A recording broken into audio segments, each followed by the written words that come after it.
ದ್ವೇಷ ಭಾಷಣ ತಡೆ ವಿಧೇಯಕ ವಿಧಾನಸಭೆಯಲ್ಲಿ ಪಾಸ್ ಆಗಿದೆ. ಚರ್ಚೆಗೆ ಅವಕಾಶ ಕೊಡಲಿಲ್ಲ ಅಂತ ಬಿಜೆಪಿಯವರು ಜೆಡಿಎಸ್ನವರು ಪ್ರತಿಭಟಿಸಿದರು. ನಾಳೆ ವಿಧಾನ ಪರಿಷತ್ತಿಗೆ ಬರುತ್ತೆ. ಅಲ್ಲಿ ಸೋಲಿಸುವ ಪ್ರಯತ್ನದಲ್ಲಿ, ವಿಧೇಯಕವನ್ನು ಸೋಲಿಸುವ ಪ್ರಯತ್ನದಲ್ಲಿ ಅಪೋಸಿಷನ್ನವರಿದ್ದಾರೆ. ಗಂಗಾಧರ್ ಕುಲಕರ್ಣಿ ಅವರಿದ್ದಾರೆ ನಮ್ಮ ಜೊತೆಗೆ. ಗಂಗಾಧರ್ ಕುಲಕರ್ಣಿ ಅವರೇ, ಇನ್ನೊಂದು ಸೈಡಿನ ವಾದ ನಾನು ಹೇಳ್ತೀನಿ. ಬೇಕಾಗಿತ್ತಿ ಕಾನೂನು, ಮಾತೆತ್ತಿದ್ರೆ ಮುಸಲ್ಮಾನರು ಅಂತಾನೆ ಭಾಷಣ ಶುರುವಾಗುತ್ತೆ, ಭಾಷಣ ಮುಗಿಯೋದು ಮುಸಲ್ಮಾನರು ಅಂತಾನೆ. ಮನೆಯಲ್ಲಿ ತಲವಾರ್ ಇಟ್ಕೊಳ್ಳಿ, ತ್ರಿಶೂಲ ಇಟ್ಕೊಂಡು ಓಡಾಡಿ,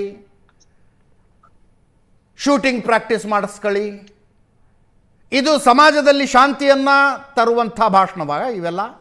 ಇವುಗಳ ಮೇಲೊಂದು ಕ್ರಮ ಬೇಡವಾ? ಈಗಾಗಲೇ ಇಂಥ ಕ್ರಮ ಯಾವ್ಯಾವ ಸ್ಟೇಟ್ಮೆಂಟ್ಗಳಿದ್ದಾವೆ ಅದಕ್ಕೆ ಅದರದಾದಂತಹ ಕಾನೂನಿನ ಪ್ರಕಾರವಾಗಿ ಸಾಕಷ್ಟು ಕೇಸುಗಳನ್ನು ಹಾಕಿ ಅವರನ್ನ ಹತ್ತಿಕ್ಕುವಂತದ್ದು, ಅದಕ್ಕೆ ತಡೆಯುವಂತ ಪ್ರಯತ್ನಗಳು ಆಗಿದೆ. ಇನ್ನ ತಲವಾರು ತ್ರಿಶೂಲ ಇದನ್ನ ಇಟ್ಕೊಳ್ಳಿ ಅಂತ ಹೇಳಿದ್ರೆ ಯಾರನ್ನು ಹೊಡೆಯೋದಕ್ಕಂತಲ್ಲ, ಆತ್ಮರಕ್ಷಣೆ ಮಾಡ್ಲಿಕ್ಕೆ ಸಂವಿಧಾನದಲ್ಲಿ ಅವಕಾಶ ಇದೆ. ಇಲ್ಲಾಂದ್ರೆ ಸರ್ ತನ್ ಸಜುದ ಅಂತ ಹೇಳಿ ರಸ್ತೆಯಲ್ಲಿ ಕಣ್ಕೊಂಡವ್ರನ್ನ ಕೊಚ್ಕೊಂಡು ಹೋಗ್ಬೇಕಾದ್ರೆ, ಶಿವಮೊಗ್ಗದಲ್ಲಿ ಮೆರವಣಿಗೆಗಳಲ್ಲಿ ತಲವಾರುಗಳನ್ನ ತಗೊಂಡು ಓಡಾಡ್ಬೇಕಾದ್ರೆ ಸಾಯ್ಲಿಕ್ಕೆ ಇಲ್ಲಿ ಯಾರು ಹಿಂದೂಗಳು ಹುಟ್ಟಿಲ್ಲ ಅನ್ನುವಂತ ಸಲುವಾಗಿ ಹಿಂದೂಗಳು ತಮ್ಮ ಸ್ವಸುರಕ್ಷೆ ಸಲುವಾಗಿ ಇದನ್ನ ಮಾಡ್ಕೊಳ್ಬೇಕು ಅಂತ ಹೇಳಿ ಎರಡು ತಪ್ಪುಗಳು ಸೇರಿದರೆ ಒಂದು ಸರಿ ಆಗುವುದಿಲ್ಲ. ಗಂಗಾಧರ ಕುಲಕರ್ಣಿ ಅವರೇ, ಅಲ್ಲ ತಪ್ಪು ಯಾವ್ದು ಹಾಗಾದ್ರೆ? ಸರ್ ತನ್ಸಜುದ ಅಂತ ಹೇಳಿ ಕಣ್ಕೊಂಡವ್ರು ಕತ್ತರಿಸ್ಕೊಂಡು ಹೋಗುವಂತದ್ದು ಅದನ್ನ ನಾವು ಸರಿ ಅಂತ ಹೇಳಿಕ್ಕಾಗತ್ತಾ? ಆ ತಪ್ಪನ್ನ ಅಂದ್ರೆ ನಮ್ಮ ಜೀವವನ್ನ ನಾವ್ ಯಾರು ಬೇಕಾದ್ರೂ ರಸ್ತೆಯೊಳಗೆ ಅಷ್ಟು ಹಗುರಾಗ್ಬಿಟ್ಟಿವ ನಾವು. ಅಂದ್ರೆ ದ್ವೇಷ ಭಾಷಣ ತಡೆ ಕಾನೂನಲ್ಲಿ ಅದು ಎರಡದಕ್ಕೂ ಶಿಕ್ಷೆ ಆಗುತ್ತೆ ಅಂತಾರ ಅವರು. ಅಲ್ಲ ಆಗ್ಲಿ, ಅದು ಏನಾಗುತ್ತೆ ಈಗ ಅಷ್ಟು ಅವ್ರದ್ದು ಬಹಳ ಒಳ್ಳೆ ಕಾನೂನು ಇದ್ರೆ ಇವತ್ತು ವಿಧಾನಸಭೆಯಲ್ಲಿ ಚರ್ಚೆ ಮಾಡ್ಲಿಕ್ಕೆ ಏನ್ ಸಮಸ್ಯೆ ಆಗಿತ್ತು? ಅವ್ರಿಗೆ ಮುಕ್ತವಾಗಿ ಚರ್ಚೆ ಮಾಡ್ಬೋದಾಗಿತ್ತಲ್ಲ. ಇದ್ರೊಳಗೆ ಅಜಿತ್ ಅವರೇ, ನಮ್ಗೊಂದು ಬಹಳ ಒಂದು ವಿಶೇಷವಾದಂತಹ ಪಾಯಿಂಟ್ ಅನ್ನು ನಾನು ಗಮನಿಸಿದ್ದೇನು ಅಂತಂದ್ರೆ, ಈಗ ಪರಿಭಾಷೆಗಳು ಅನ್ನುವಂಥದ್ರೊಳಗೆ ಮೂರನೇದ್ದು ದ್ವೇಷ ಅಪರಾಧ ಅನ್ನುವಂಥದ್ದು ಏನು ಹೇಳಿದ್ದಾರೆ, ಅದರಲ್ಲಿ ಬದುಕಿರುವ ಅಥವಾ ಮೃತರಾದ ವ್ಯಕ್ತಿ, ಯಾರೇ ವ್ಯಕ್ತಿ ಅಥವಾ ವ್ಯಕ್ತಿಗಳ ಸಮೂಹ ಅಥವಾ ಸಂಸ್ಥೆಯ ವಿರುದ್ಧ ಅಸಾಮರಸ್ಯ ಅಥವಾ ಹಗೆತನ ಅಥವಾ ದ್ವೇಷ ಅಥವಾ ಕೆಡುಕಿನ ಭಾವನೆಗಳನ್ನು ಮೂಡಿಸುವಂತದ್ದು ಅಂತ ಹೇಳ್ತಾರೆ. ಹಾಗಾದ್ರೆ ಈಗ ಇತಿಹಾಸದಲ್ಲಿ ಒಂದಿಷ್ಟು ಸತ್ಯ ಸಂಗತಿಗಳಾಗಿದ್ದಾವೆ. ಇವತ್ತು ಔರಂಗಜೇಬನ ವಂಶಸ್ಥರು ನಾವು ಅಂತ ಹೇಳ್ಕೊಂಡು ತಿರ್ಕಾಡುವಂತವ್ರು ಇಲ್ಲಿ ವರ್ಗ ಇದೆ. ಇಲ್ಲಿ ಅವ್ರನ್ನ ನಾನು ಹೀರೋ ಅಂತ ಹೇಳಿ ತಿಳ್ಕೊಳ್ತೀನಿ ಅಂತ ಹೇಳುವಂತವ್ರು ವರ್ಗ ಇದ್ದಾರೆ ಇವರು. ಹಾಗಾದ್ರೆ ಆ ಔರಂಗಜೇಬ ಏನು ಅನಾಹುತಗಳನ್ನು ಮಾಡಿದಾನೆ ಇತಿಹಾಸದಲ್ಲಿ ಅಂತ ಹೇಳಿದಾಗೆ, ಇಲ್ಲಿರುವಂತವ್ರು ಜೋಡಿಸ್ಕೊಂಡು ನನ್ನ ಹೀರೋನ್ ಬಗ್ಗೆ ಇವ್ರು ಈ ರೀತಿಯಾಗಿ ಅಪರಾಧವನ್ನು ಮಾಡಿದ್ದಾರೆ, ಅದಕ್ಕೆ ಇವ್ರ ಮೇಲೆ ಕ್ರಮ ತಗೊಂಡ್ರಿ ಅಂತ ಹೇಳಿದ್ರೆ ಇದಕ್ಕೇನ್ರಿ ಇದಕ್ಕೆ ಅರ್ಥ ಇದೆಯಾ? ಇದಕ್ಕೆ ಇವತ್ತು ಇತಿಹಾಸದಲ್ಲಿ ಸಾಕಷ್ಟು ತಪ್ಪುಗಳು ನಡೆದು ಹೋಗಿದ್ದಾವೆ. ಆ ತಪ್ಪುಗಳನ್ನ ಸಮಾಜಕ್ಕೆ ಮುಂದೆ ಹಾಗಾದ್ರೆ ನೀವು ಇತಿಹಾಸ ಪಠ್ಯವನ್ನು ಇಟ್ಟಿದ್ದೀರಲ್ಲ, ಅದರಲ್ಲಿ ಆ ಸತ್ಯವನ್ನು ಸಮಾಜಕ್ಕೆ ತಿಳಿಸೋದಕ್ಕೆ ಇಟ್ಟಿದ್ದೀರಲ್ಲ, ಆ ವಿಚಾರವನ್ನ ಸಂಘಟನೆಗಳು ವೇದಿಕೆ ಮುಖಾಂತರವಾಗಿ ಈ ರೀತಿ ಕರಾಳ ಇತಿಹಾಸ ದೇಶದಲ್ಲಿ ನಡೆದು ಹೋಗಿದೆ, ಧರ್ಮದ ಆಧಾರದ ಮೇಲೆ ನಡೆದು ಹೋಗಿದೆ, ವೈಯಕ್ತಿಕವಾಗಿ ನಡೆದು ಹೋಗಿದೆ ಅನ್ನುವಂಥದ್ದನ್ನ ನಾವು ಹೇಳಿದ್ರೆ ದ್ವೇಷ ಭಾಷಣದ ಲೇಬಲ್ ಕಟ್ಲಿಕ್ಕೆ ಅಲ್ಲ ನೀವು ಹಾಕಿರುವಂತದ್ದು ಈ ಕಾನೂನನ್ನ. ಅಂದ್ರೆ ಯಾವರನ್ನ ನೀವು ಈ ಆವಾಜನ್ನ ನೀವು ದಬ್ಬಿಸ್ಲಿಕ್ಕೆ ಪ್ರಯತ್ನ ಮಾಡ್ತಾ ಇದ್ರಿ, ಯಾವ ವ್ಯವಸ್ಥೆಯನ್ನು ನೀವು ತಗೊಂಡು ಹೋಗೋದಕ್ಕೆ ಪ್ರಯತ್ನ ಮಾಡ್ತಾ ಇದ್ರಿ. ಇತಿಹಾಸ ಸತ್ಯಗಳನ್ನು ಹೇಳೋದು ಬೇಡವಾಗಾದ್ರೆ ಆ ಸತ್ಯಗಳನ್ನು ಹೇಳಿದ ತಕ್ಷಣ ಕೋಮ ಪ್ರಚೋದನೆ ಆಗುತ್ತಾ? ಸೊ ಈ ರೀತಿಯಾಗಿ ಡಬಲ್ ಸ್ಟ್ಯಾಂಡರ್ಡ್ ನಿಂದ ಏನ್ ತಂದಿದ್ದಾರೆ ಇದು ಬಹಳ ಡೇಂಜರಸ್. ಇದ್ರ ಜೊತೆಗೆ ಇನ್ನೊಂದು ಹೇಳಿದ್ದಾರೆ, ಇದು ಸಹ ಬಹಳ ಗಂಭೀರವಾಗಿ ಯೋಚನೆ ಮಾಡ್ಬೇಕಂತದ್ದಿದೆ.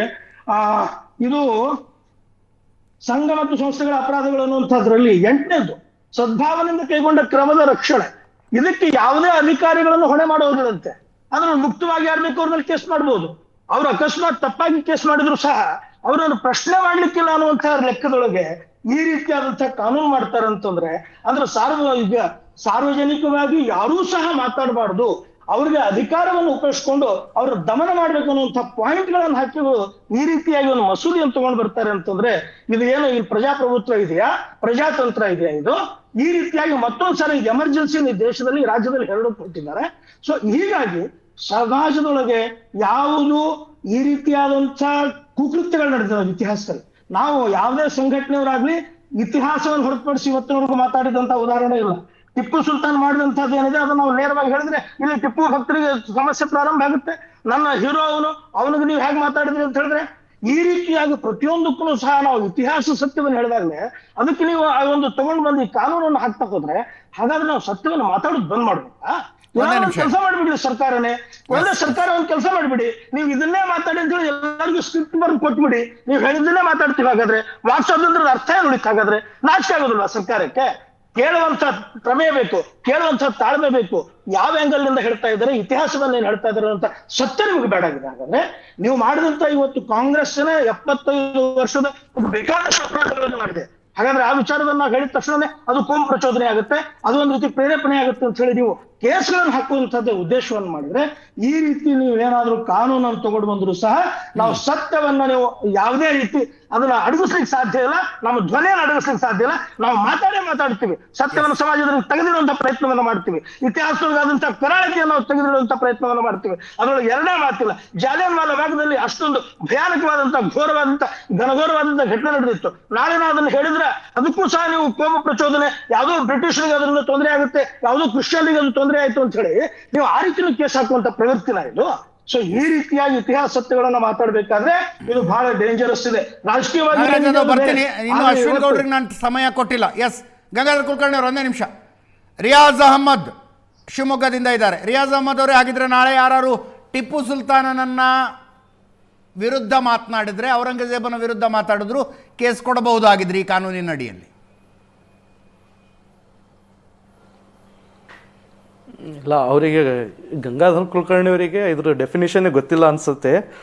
ಈಗ ಈ ಕಾನೂನು ಅಭಿಪ್ರಾಯ ವ್ಯಕ್ತಪಡಿಸುವ ಸ್ವಾತಂತ್ರ್ಯ ಕಿತ್ತುಕೊಳ್ಳೋದಲ್ಲ, ಅವರ ಆದರೆ ಇತರೆ ಹಕ್ಕುಗಳು ಗೌರವಿಸುವುದು, ಶಾಂತಿಗೆ ಧಕ್ಕೆ ತರುವಂತಹ ಮಾತಾಡುವುದು, ಮಿತಿ ಹಾಕುವುದು, ಅದಕ್ಕೆ ಪ್ರಜಾಪ್ರಭುತ್ವವನ್ನು ಬಲಪಡಿಸುವುದು, ಮತ್ತೆ ಅಲ್ಪಸಂಖ್ಯಾತರ ಮತ್ತು ದುರ್ಬಲಗಳ ರಕ್ಷಣೆ ಮಾಡುವಂತಹದ್ದು, ಆಮೇಲೆ ಸಂವಿಧಾನಾತ್ಮಕವಾಗಿ ರಕ್ಷಣೆ ನೀಡುವಂತಹದ್ದು, ಹಿಂಸಾಚಾರ ಗಲಭೆಗಳನ್ನು ತಡೆಯುವಂತಹದ್ದು, ಸಾಮಾಜಿಕ ಸೌಹಾರ್ದತೆಯನ್ನು ಕಾಪಾಡುವಂತಹದ್ದಕ್ಕಾಗಿ ಈ ಕಾನೂನನ್ನು ತರ್ತಾ ಇದ್ದಾರೆ. ಆದರೆ ದೇಶ ಭಾಷಣ ಹಲವಾರು ದಾರಿ ಗಲಭೆಗಳನ್ನು, ಹಲ್ಲೆಗಳನ್ನು, ಹಿಂಸಾಚಾರಗಳನ್ನು ಮಾಡಿರುವಂಥದ್ದು ನೋಡಿದಿರ ನೀವು. ಅವ್ರಿಗೆ ಕೇಳಿದ್ರಿ, ನಮ್ಮ ಇವರಿಗೆ, ನಮ್ಮ ಗಂಗಾಧರ ಕುಲಕರ್ಣಿ ಇವ್ರಿಗೆ ಕೇಳಿದ್ರಿ ಪ್ರಶ್ನೆ, ಆ ಭಾಷಣ, ದೇಶ ಭಾಷಣ ಮಾಡಿರುವಂತ ಒಂದು ಉದಾಹರಣೆ ಕೊಡಿ ಅಂತ ಹೇಳಿ ಕೇಳಿದ್ರಿ. ಈಗ ನಮ್ಮ ಶಿವಮೊಗ್ಗದಲ್ಲಿ ಚನ್ನಬಸಪ್ಪ ಅವರು ಸಿದ್ದರಾಮಯ್ಯ ಅವರ ರೊಂಡವನ್ನು ಕಡ್ದು ಚೆಂಡಾಡು ಬಿಡ್ತೀನಿ ಅಂತ ಹೇಳಿದ್ರು. ಏನಾಯ್ತು ಅವರಿಗೆ? ಏನ್ ಕ್ರಮ ಕೈಗೊಂಡ್ರು? ಅಂತ ಸುಮಾರು 10 ಹಲವು ಉದಾಹರಣೆಗಳಿದಾವೆ. ಆದ್ರೆ ಮುಸಲ್ಮಾನರು ಎಲ್ಲೂ ಅಂತ ದ್ವೇಷ ಭಾಷಣ ಮಾಡ್ಲಿಕ್ಕೆ ಹೋಗಲ್ಲ. ಇವತ್ತು ಯಾರು ಅದನ್ನ ಇದ್ ಮಾಡ್ತಾ ಇದ್ದಾರೆ, ಅಡ್ಡಿಪಡಿಸ್ತಾ ಇದ್ದಾರೆ, ಆ ಕಾನೂನು ಬೇಡ ಅಂತ ಹೇಳಿ ಯಾರು ಮಾಡ್ತಾ ಇದಾರೋ ಅವರೇ ಅದನ್ನ ಅಡ್ಡಿಪಡಿಸ್ತಾ ಇರೋದು. ಹಾಗಾಗಿ ಈಗ ಈ ಕಾನೂನು ತಂದ್ರೆ ನಮ್ಮ ರಾಜ್ಯ ಇದು ಬಲವಾಗುತ್ತದೆ, ಬಲಪಡಿಸುತ್ತದೆ, ಆಮೇಲೆ ನಾವು ಅಭಿವೃದ್ಧಿ ಕಡೆ ಹೋಗ್ತೀವಿ. ಹಾಗಾಗಿ ದ್ವೇಷ ಭಾಷಣದಿಂದ ನಮ್ಮ ರಾಜ್ಯವನ್ನೇ ಹಾಳಾಗತ್ತಂತ ಈ ಕಾನೂನು. ಆಯ್ತು, ಆಶಯ ಭಾಷಣ ಆಯ್ತು. ಈಗ ಟು ದ ಪಾಯಿಂಟ್ ಬನ್ನಿ.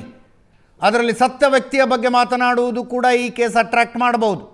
ಸೊ ಟಿಪ್ಪು ಸುಲ್ತಾನ್ನ, ಔರಂಗಜೇಬನ್ನ, ಬಾಬರ್ನ ಯಾರು ಭಯಂಗಿಲ್ಲ ಇನ್ನು ಮುಂದೆ.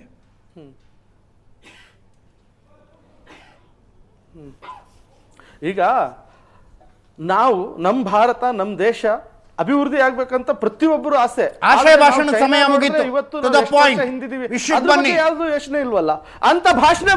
ಒಂದ್ ನಿಮಿಷ, ಅಂತ ಭಾಷಣ ಮಾಡೋರನ್ನ ಆ ದೇಶಕ್ಕೆ ಕಳಿಸ್ಬೇಕು. ಯಾಕಂದ್ರೆ ಅವರಿಗೆ ಒಂದು ಟ್ರೀಟ್ಮೆಂಟ್ ಇಂದ ಅವಶ್ಯಕತೆ ಇದೆ. ಯಾಕಂದ್ರೆ ಅವರು ಮಾನಸಿಕ ರೋಗಿಗಳಾಗಿದ್ದಾರೆ ಆ ದೇಶ ಭಾಷಣದಿಂದ. ಅವರಿಗೆ ಹೊರಗಡೆ ಜಪಾನ್, ರಷ್ಯಾ, ಅಮೆರಿಕ, ಚೈನಾ ಅಂತ ದೇಶ ವಿದೇಶಗಳಿಗೆ ಕಠಿಣ ಪ್ರಶ್ನೆಗಳು ಬಂದಾಗ ತಡಬಡಾಯಿಸುವಿಕೆ ಆಗುತ್ತೆ. ನಾನು ಸ್ಪೆಸಿಫಿಕ್ ಪ್ರಶ್ನೆ ಕೇಳ್ತಾ ಇದ್ದೀನಿ. ರಿಯಾಜ್ ಅಹಮದ್, ಟಿಪ್ಪು ಸುಲ್ತಾನನನ್ನ, ಬಾಬರ್ನನ್ನ, ಔರಂಗಜೇಬನನ್ನ ಬೈದರೂ ಕೂಡ ಕೇಸ್ ಹಾಕಬಹುದು, ಸತ್ತ ವ್ಯಕ್ತಿಯನ್ನ ಕೂಡ ಬೈಯಂಗಿಲ್ಲ ಅಂತಿದೆ ಇದರಲ್ಲಿ.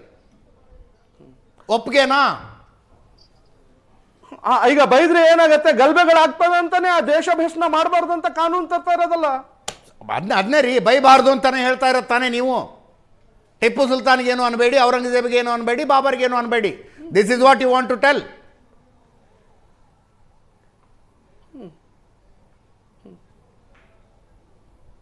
ಹೇಳಿ, ಇದನ್ನೇ ಹೇಳ್ತಾ ಇರೋದಾ ನೀವು?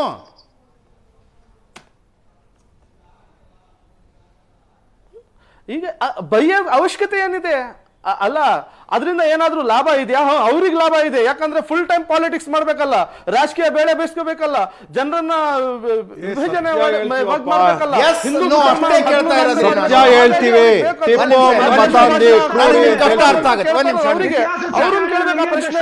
ನನಗೆ ನಿಮ್ ಕಷ್ಟ ಅರ್ಥ ಆಗುತ್ತೆ. ನನಗೆ ನಿಮ್ ಕಷ್ಟ ಅರ್ಥ ವಾರಸ್ದಾರ ಅವರು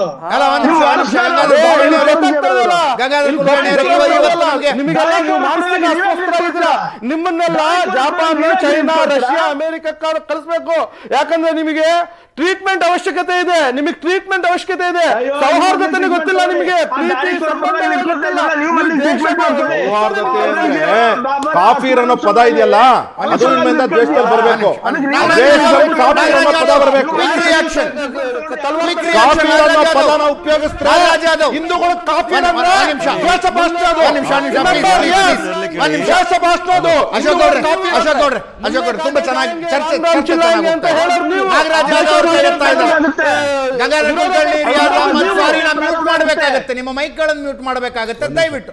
ಎಸ್ ನಾಗರಾಜ್ ಯಾದವ್, ಟಿಪ್ಪು ಸುಲ್ತಾನ್, ಔರಂಗಜೇಬ್, ಬಾಬರ್ ಅಂತ ವ್ಯಕ್ತಿತ್ವಗಳನ್ನ ಟೀಕಿಸಬಹುದು, ಟೀಕಿಸೋದಿಲ್ವೋ? ಗಂಗಾಧರ್ ನೋಡಿ ಯಾರನ್ನ ಬೇಕಾದರೂ ಟೀಕೆ ಟಿಪ್ಪಣಿ ಮಾಡ್ಕೊಳ್ಳಿಕ್ಕೆ ನಿಮಗೆ ಅಧಿಕಾರ ಇರ್ತದೆ. ಆದರೆ ನೀವು ಮಾಡುವಾಗ ನಿಖರವಾದ ದಾಖಲೆಗಳನ್ನ ಇಟ್ಟುಕೊಂಡು ಮಾತಾಡಬೇಕಾಗ್ತದೆ. ಬಾಯ್ ಬಂದಂಗೆ ಮಾತಾಡಿ ಇನ್ನೊಬ್ಬರಿಗೆ ನೋವು ಉಂಟಾಗೋದು ಮಾಡಿ ವೈಲೆನ್ಸ್ ಕ್ರಿಯೇಟ್ ಮಾಡಿದ್ದಾದ್ರೆ, ಅದು ಸಂಘರ್ಷಕ್ಕೆ ಕಾರಣ ಆಗೋದಾದ್ರೆ ಅದ್ರ ಮೇಲೆ ಕೇಸ್ ಹಾಕ್ಲೇಬೇಕಾಗ್ತದೆ. ಈಗ ಇನ್ನೊಂದು ಹೇಳ್ತಾ ಇದ್ದೀನಿ ಕೇಳಿ. ಗಂಗಾಧರ್ ಅವರು ಮಾತಾಡ್ತಾ ಇದ್ರು, ತ್ರಿಶೂಲ್ ಬಗ್ಗೆ ಮಾತಾಡಿದ್ರು, ತಲ್ವಾರ್ ಬಗ್ಗೆ ಮಾತಾಡಿದ್ರು. ನಾವು ಆಯುಧ ಪೂಜೆ ಬಂದಾಗ ತಲ್ವಾರ್ ಮನೇಲಿ ಇರ್ತಕ್ಕಂಥ ಎಲ್ಲಾ ಸಾಮಾನುಗಳಿಟ್ಟು ಪೂಜೆ ಮಾಡ್ತೀವಿ ನಾವು. ಅದು ಮಾತ್ರ ಅವ್ರ ಮೇಲೆ ಕೇಸ್ ಹಾಕಕ್ ಬರೋದಿಲ್ಲ. ಅದೇ ರೀತಿ ಕೂಡ ತ್ರಿಶೂಲ್ ನೈಟ್ ಪೂಜೆ ಮಾಡ್ತೀವಿ, ಆ ಸಂದರ್ಭದಲ್ಲಿ ಕೂಡ ಕೇಸ್ ಹಾಕ್ಲಿಕ್ಕೆ ಬರಲ್ಲ. ಆದ್ರೆ ಯಾವ ಸಂದರ್ಭದಲ್ಲಿ ಯಾವ ಕಾರಣಕ್ಕೋಸ್ಕರ ಉಪಯೋಗಿಸ್ಕೊಂಡು ಮಾತಾಡ್ತಿರೋ ನೀವು, ವೈಲೆನ್ಸ್ ಪ್ರಚೋದನೆ ಮಾಡ್ಲಿಕ್ಕೋಸ್ಕರ ತಲ್ವಾರ್ನ ಇಟ್ಕೊಂಡು ಮಾತಾಡಿದ್ರೆ ಕೇಸ್ ಅಗೇನ್ಸ್ಟ್ ಯು. ಹೇಳ್ತಾ ಇರ್ತಕ್ಕಂದ್ರೆ ಗಂಗಾಧರ್ ಕುಲಕರ್ಣಿ ಅರ್ಥ ಮಾಡ್ಕೋಬೇಕಾಗ್ತದೆ, ತ್ರಿಶೂಲ್ ಬಗ್ಗೆ ನಾವು ವಿರೋಧ ಇಲ್ಲ. ತ್ರಿಶೂಲ್ ಬಗ್ಗೆ ಇನ್ನು ನೀವು ಯಾವ ಆಯುಧವನ್ನ ಯಾವುದಕ್ಕೋಸ್ಕರ ಉಪಯೋಗಿಸ್ಕೊಂಡು ಮಾತಾಡ್ತೀರಿ ಅದ್ರ ಮೇಲೆ ಆಗ್ತಕ್ಕಂಥದ್ದು. ನೀವು ನಾಳೆ ಬೆಳಗ್ಗೆ ಟಿಪ್ಪು ಸುಲ್ತಾನ್ ಬಗ್ಗೆ ಮಾತಾಡೋದಾದ್ರೆ ನಿಖರವಾದ ದಾಖಲೆ ಇಟ್ಟು ಮಾತಾಡಿ, ನಿಖರವಾಗಿ ಮಾತಾಡಬೇಕಾಗ್ತದೆ. ಐತಿಹಾಸಿಕ ಸತ್ಯಗಳನ್ನು ಮಾತಾಡಿದ್ರೆ ಅದ್ರೂ ಕೂಡ ಒಪ್ಲಿಕ್ಕೆ ಸಾಧ್ಯ ಇಲ್ಲ.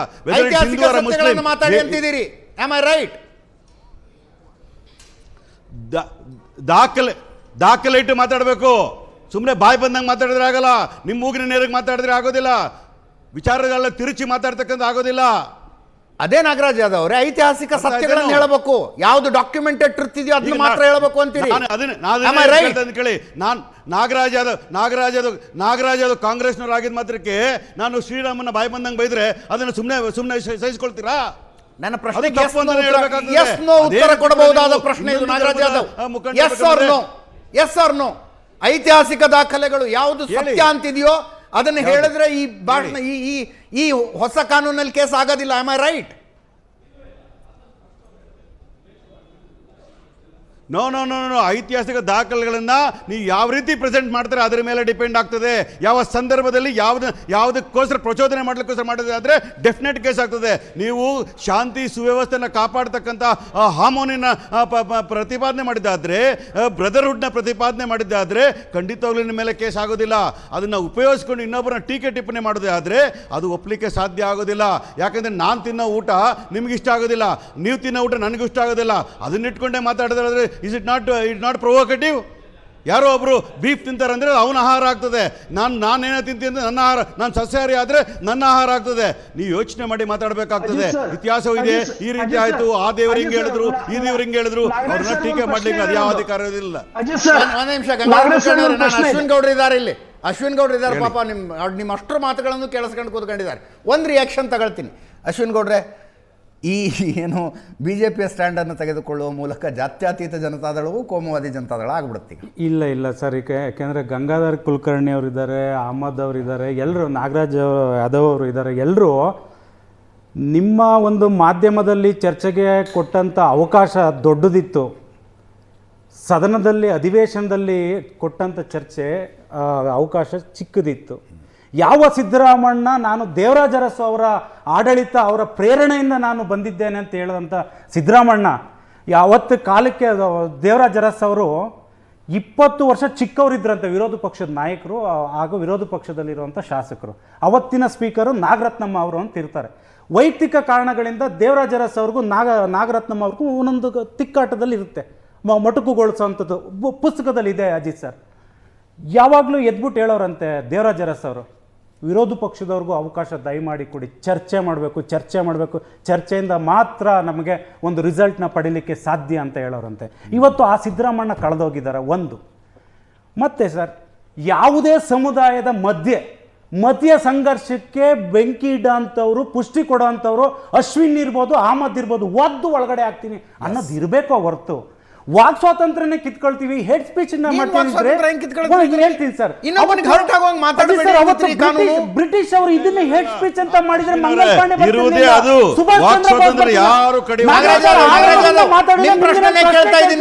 ನಿಮ್ಮ ಪ್ರಶ್ನೆಯನ್ನೇ ಕೇಳ್ತಾ ಇದ್ದೀನಿ.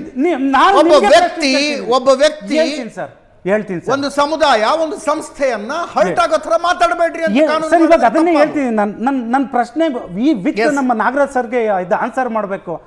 ಬ್ರಿಟಿಷ್ ಅವರು ಅವತ್ತೇನಾದ್ರು ಏಡ್ ಸ್ಪೀಚ್ ತಂದಿದ್ರೆ ಮಂಗಲ್ ಪಾಂಡೆ ಆಗಲಿ, ಸುಭಾಷ್ ಚಂದ್ರ ಬೋಸ್ ಆಗಲಿ, ಬಾಲ್ ಗಂಗಾಧರ್ ತಿಲಕ್ ಆಗಿರ್ಬೋದು, ಮಹಾತ್ಮ ಗಾಂಧಿ ಇರ್ಬೋದು, ಸತ್ಯಮೇವ ಜಯತೆ ಅಂತ ಸತ್ಯಮೇವ ಜಯತೆ ಅದು ಆ ರೀತಿ ಹೇಳಲಿಕ್ಕೆ ಆಗ್ತಿರ್ಲಿಲ್ಲ. ಏನಕ್ಕೆ ಅಂತ ಹೇಳ್ತಿದ್ದೀನಿ ಗೊತ್ತಾ ಸರ್?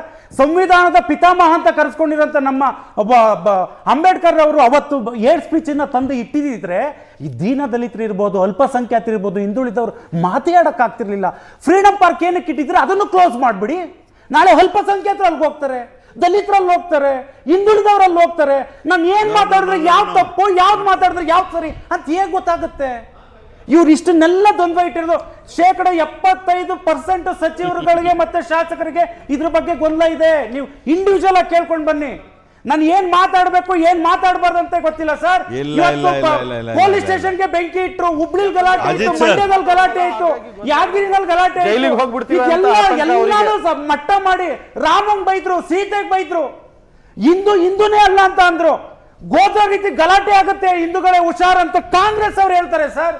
ಇದನ್ನೆಲ್ಲ ಬದಿಗಿಟ್ಟು ನೀವು ಇವತ್ತು ಒಂದು ದ್ವೇಷ ಭಾಷಣ ಅಂತ ತರ್ತೀರ. ಅದ್ರಲ್ಲಿ ನಿಖರತೆ ಏನಿದೆ ಸರ್? ಯಾರು ತಪ್ಪು ಮಾಡ್ತಾರೆ ಅವ್ರನ್ನ ಒಳಗಡೆ ಹಾಕತ್ ಕಲೀರಿ. ಈಗ ಸರ್ ನನಗೆ ಗ್ಯಾರಂಟಿ ಬಗ್ಗೆ ಮಾತಾಡ್ತಿರ್ತೀನಿ. ನಾನು ಕಾಂಗ್ರೆಸ್ನ ಟೀಕಿಸ್ತಿರ್ತೀನಿ ಗ್ಯಾರಂಟಿ ವಿಚಾರದಲ್ಲಿ.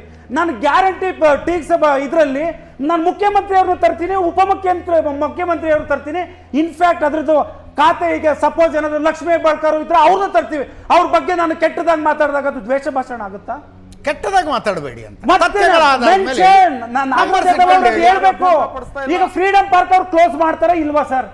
ನಮ್ ಪ್ರಶ್ನೆ JDS ಅವರಿಂದಾನೇ ನಾವು ಅವ್ರನ್ನ ಕೇಳ್ತಿದೀವಿ. ಪಾರ್ಕ್ ನ ಕ್ಲೋಸ್ ಮಾಡ್ಬಿಡಿ. ಯಾವ ಸ್ಪೀಚ್ ಬೇಡ, ಯಾವ ಅಹಮದ್ ಬೇಡ, ಯಾವ ಅಶ್ವಿನ್ ಬೇಡ ಅಂತ ಮಾಡ್ಬಿಡಿ ನೀವು. Okay, S.